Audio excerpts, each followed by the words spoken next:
Now our next speaker, Jill Falcon Ramaker, who's an assistant professor of community nutrition and sustainable food systems and director of the Buffalo Nation Food System Initiative in Montana State University. She notably studies food systems in indigenous communities. Her research lies in the restoration of balance in human, natural, indigenous land practices, Native American food systems, and intertribal food sovereignty. And so it'll be really interesting now that we've been speaking about those various regimes of historicity and the questions that we have with the current situation of simultaneity and non-simultaneity, to reintroduce one factor that is extremely important, which is the connection between a linear time, a linear time, and a cyclical one, the cyclical time of agriculture that tries to be done transmitted in another way than the ones imposed by the agribusiness currently in the United States. So we'll have it via Zoom, as Jill is really busy right now with the season and her restoration program, but she will be here with us for questions on the Zoom after. Thank you. Bon après-midi à tous. Je vous envoie mes salutations depuis les Rocheuses, la patrie des Anishinaabe, Nehiyawak, Apsalaka et Amskapipkani dans l'État du Montana, aux États-Unis.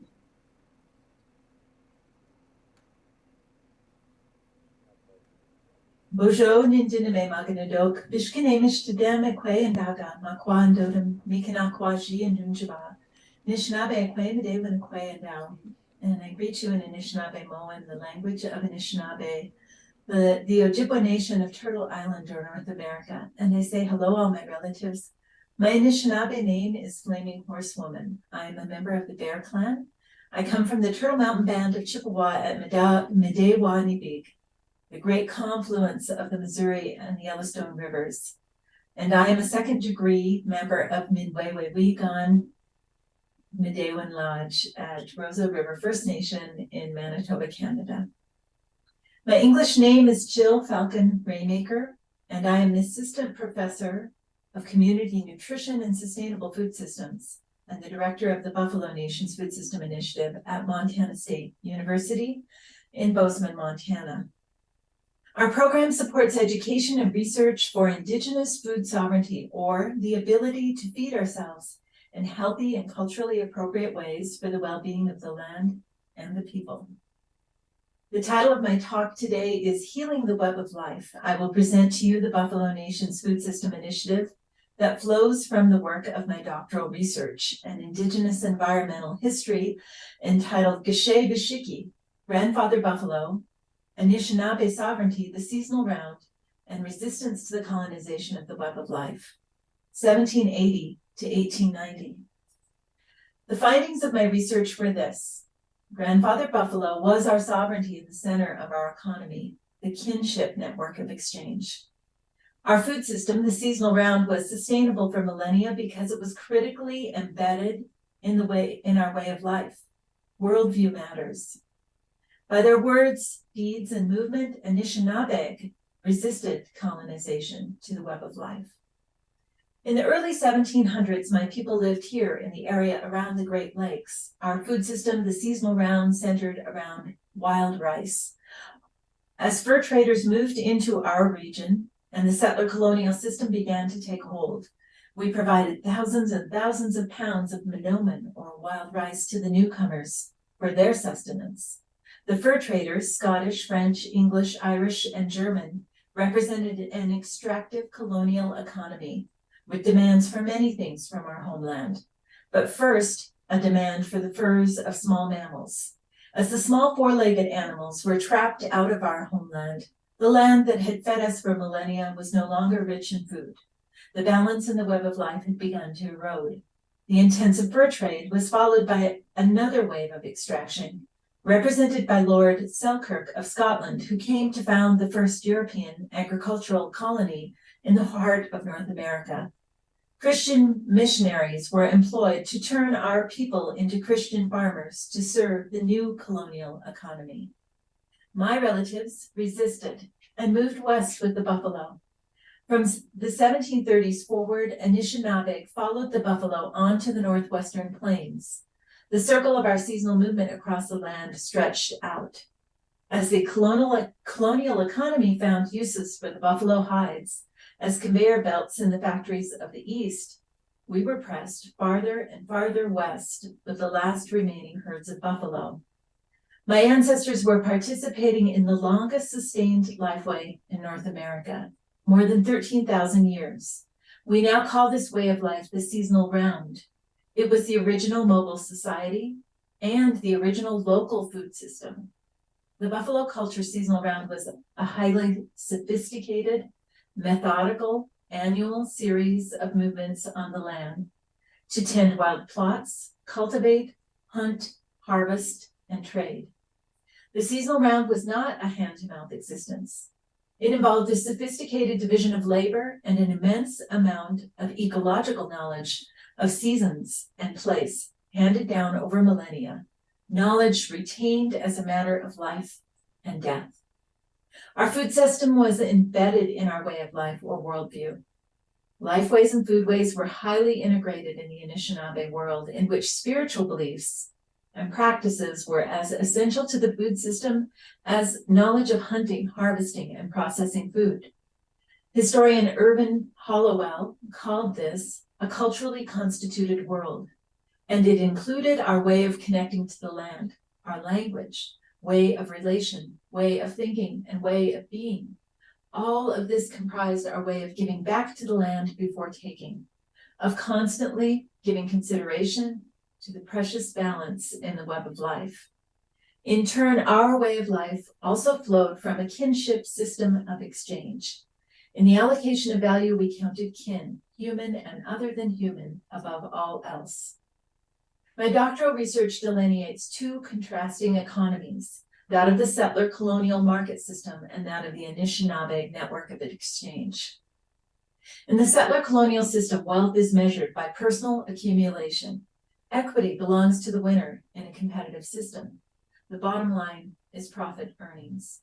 This was demonstrated over and over in the practices of the fur companies, such as the Hudson's Bay and Northwest companies. The colonial system is disengaged with local outcomes, global, extractive, and always hungry for new resource frontiers. The Anishinaabe kinship economy is reciprocal.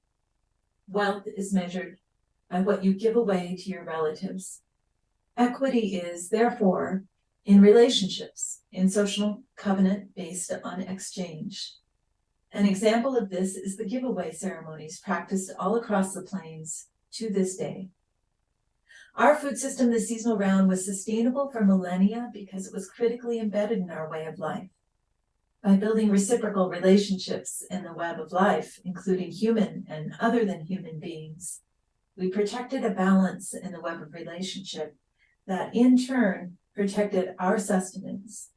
Worldview matters. Cultural pillars of the Euro-American worldview have long impacted relationship with the land and the people and the balance in the web of life. Science and Enlightenment thought have compartmentalized people, plants, and animals. Systems of classification emphasize difference and separateness, just as academic disciplines silo nature and culture.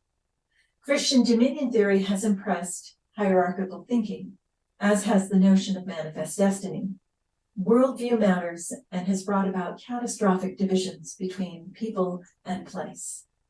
Here you see a map of my home state, Montana, as divided into homestead parcels. This fractionation of land has destroyed ecosystems and the seasonal movement of human and other than human beings. The contrast in worldviews that my research examines reveals a story of straight lines and circles. From one side, we see race structures, hierarchies within the web of relations, market indexes, furrows, grid lines on the map, rail lines, and monocultures.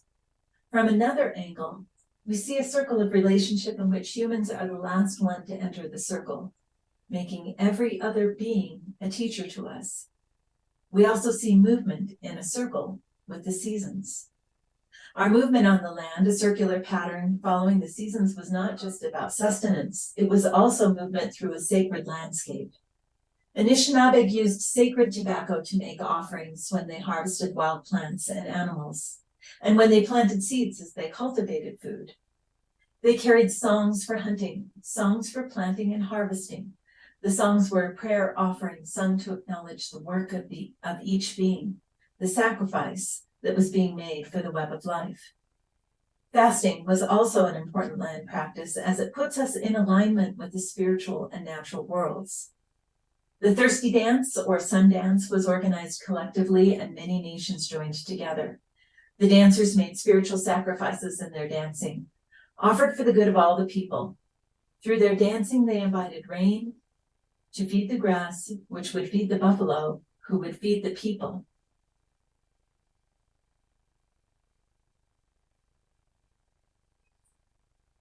There were also inscriptions left on the land by our ancestors, which testify to the belief system of the Plains Buffalo people.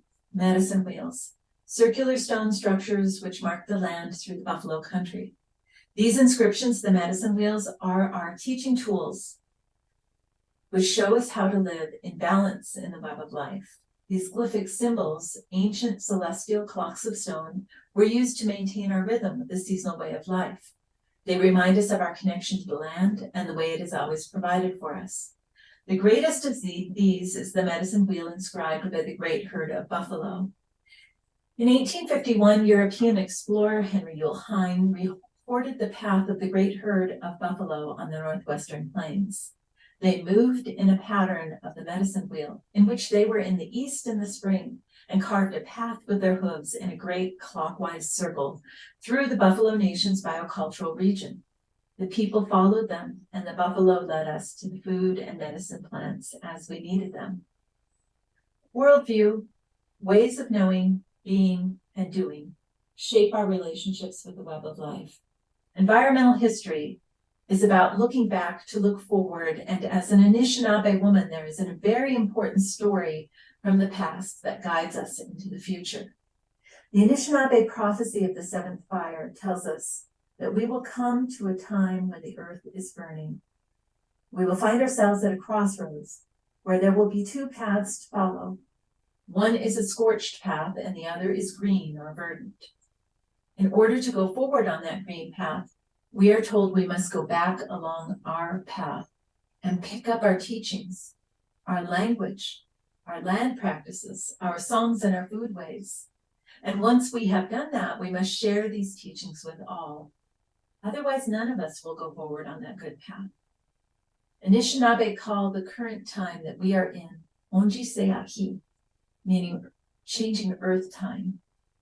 Anishinaabe recognize that something came before climate change, colonization, and the extractive economy which led to the imbalance in the web of life that now must be repaired. We are working to rebuild our connection to the land, ourselves, our languages, and our story. Relational connections, or seeing the web of life with new eyes, is part of the work of decolonization, or re-indigenization. Just as the land is fractionated, divided into little parcels, we too have been fractionated. We are missing parts of ourselves. The healing that is needed begins with each of us. That is why we have created educational and research pathways that are holistic. The Buffalo Nation's Food System Initiative provides opportunities for our students to reconnect with the land, the teachings that were not passed because colonial structures got in the way. Here, our students are participating in a buffalo harvest, learning to use all the parts of the animals. Here, too, our students who have successfully grown ancient varieties of ancestral corn, significant to the nations of our region. The Buffalo Nation's Food System Initiative is rebuilding connections between people and place in the biocultural region in which buffalo were the center of our food system, the Northern Plains and Rockies. We are leading with love to build back strong nations that have been historically framed as savage warring tribes. We are building back our native knowledge network that helped us thrive on this land. We are recognizing the connections between nations that made the Buffalo Nation food system sustainable for more than 13,000 years. Together, we are coming home to the buffalo. More than 100 nations on Turtle Island, North America, have now come home to the buffalo and are presently tending herds on their nations. In the early 1800s, on the Yellowstone River, many nations gathered and lifted or smoked the pipe, acknowledging the importance of everyone's access to life, to food, to the buffalo. This was our way of making treaty with one another. In 2014, the Native nations of our area again made treaty with one another to mutually support their return to the buffalo. The Buffalo Treaty holds articles on education and research. The Buffalo Nations Food System Initiative at Montana State University is aligned with the Buffalo Treaty. Here are some examples of the research we are now engaged in. These are examples of research as cultural knowledge regeneration of food systems, land practices, and indigenous ecological knowledge. We emphasize two-eyed seeing research, in which indigenous knowledge leads and Western ways of knowing are a companion. We are credentialing indigenous food systems professionals through education that flows from our worldview, education that is land-based, relational, and holistic. Our students tend 5 indigenous gardens, practicing reciprocity, a shared indigenous value. As students strengthen their connections to the land, they also grow stronger in cultural knowledge, identification, and personal confidence. This is all part of a process of education and research to restore the circle that has been interrupted, in some cases, for many generations. We are together finding ourselves in connection to the land again. We are also bringing our plant relatives home by growing out ancestral seed and sending it to more than 200 family and community gardens every spring. We are getting to know one another and our plant relatives again as we work for restoration of foodways and lifeways. We propagate indigenous seeds for indigenous growers and have built a heritage seed bank that supports indigenous horticulture throughout our biocultural region. And there is joy and satisfaction found on the land and in community with our human and other than human relatives. Our students are not only participating in cultural knowledge recovery, they are involved in personal identity work that is both grounding and healing. And now I will let my student, Sophia Moreno, tell her own story of this process. We are many Buffalo Nations working together to reclaim something that was lost to us, working for the continuation of good life and restoration of the balance of the web of relations. Thank you for allowing me to share this Indigenous environmental history and our work to repair it through the Buffalo Nations Food System Initiative at Montana State University. Kachimi Gwech.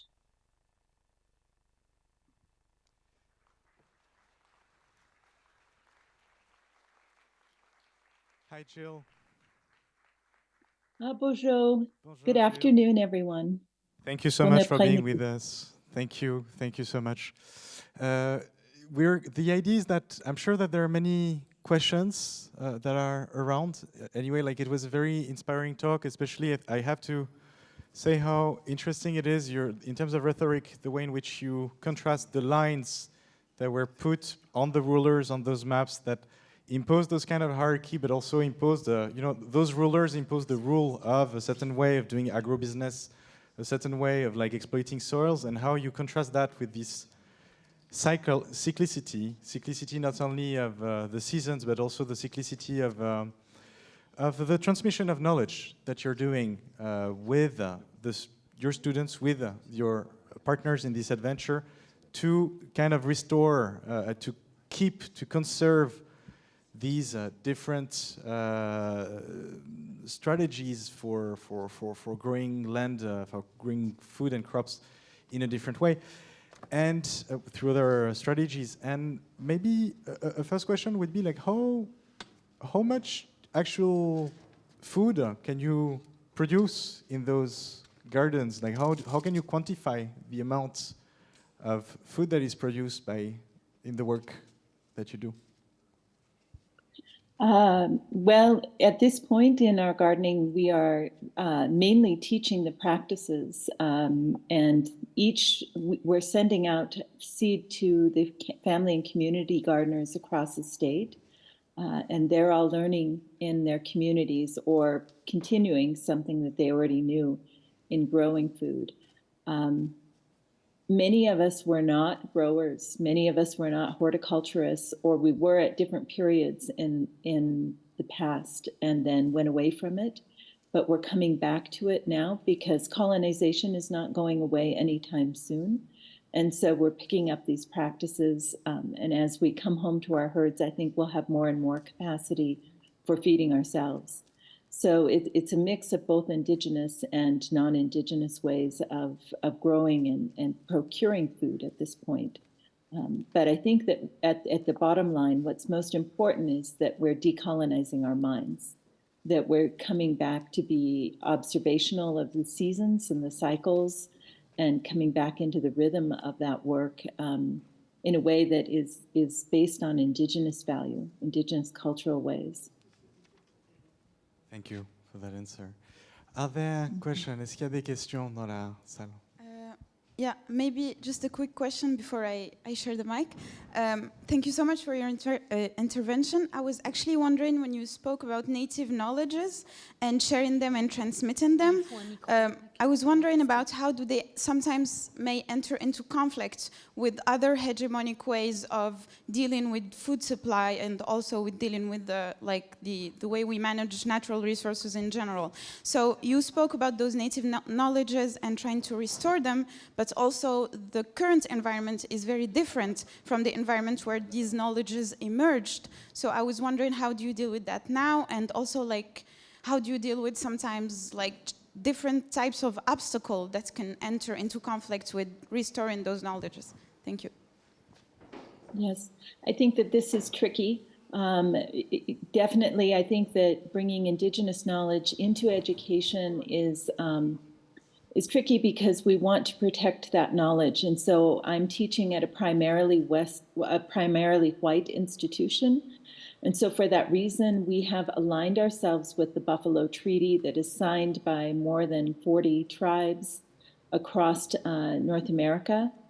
And that is so that we can stand in our own sovereignty as we're bringing indigenous knowledge into the driver's seat in a primarily white institution, that we can protect that knowledge by standing in our sovereignty through the treaty, through the Buffalo Treaty.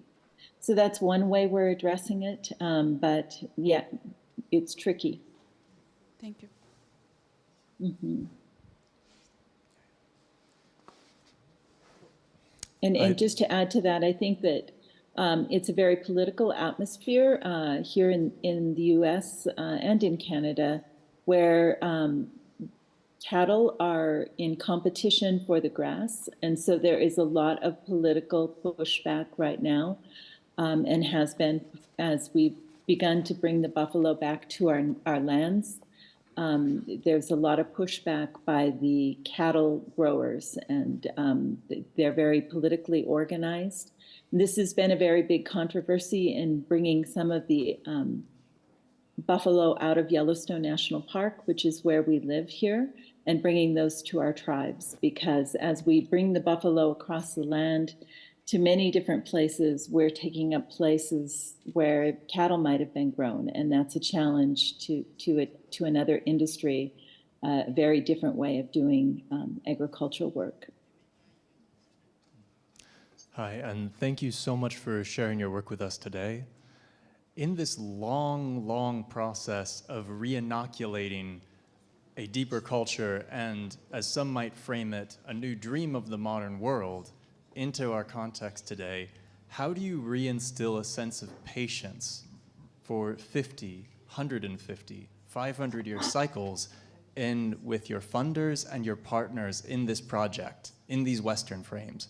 How do you translate this, and where have you found success in re-gearing into this deeper mode of participation in bioregions and landscapes for the long view?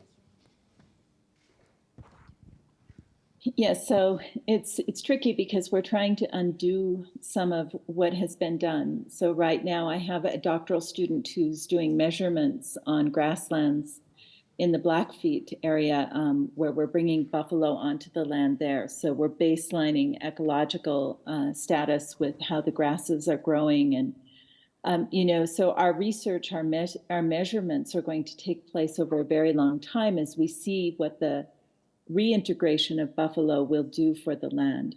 And it is frustrating because the buffalo will not move anytime soon in the way that they did in that large circular pattern where they're able to move across the land as their instincts drive them to. So it is difficult to do this still in little fractionated parcels where we're working with small portions of land and we can't reintegrate into the landscape in the way that we did in the past. But we try to demonstrate it as best we can, and we have a very vigorous education and research program. I started as a professor last August, and I have 4 doctoral students and 1 master's student already. There's a very large demand for work in indigenous food systems, and that's being driven by the priorities of our tribes, especially as COVID provided a lot of urgency for us. It just really demonstrated how this food system is not working.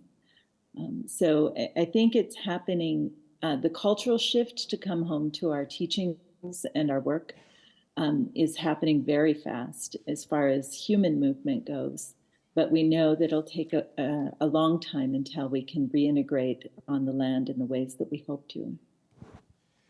Thank you so much, Jill. Thank you so much for this intervention, which is extremely, actually, like it brings something that is maybe necessary for hope, and we'll speak about it with Christophe Mar, which is like the pace that is necessary for hope, a hope that is not necessarily a quick one, but a slow hope as well that install itself in the long term.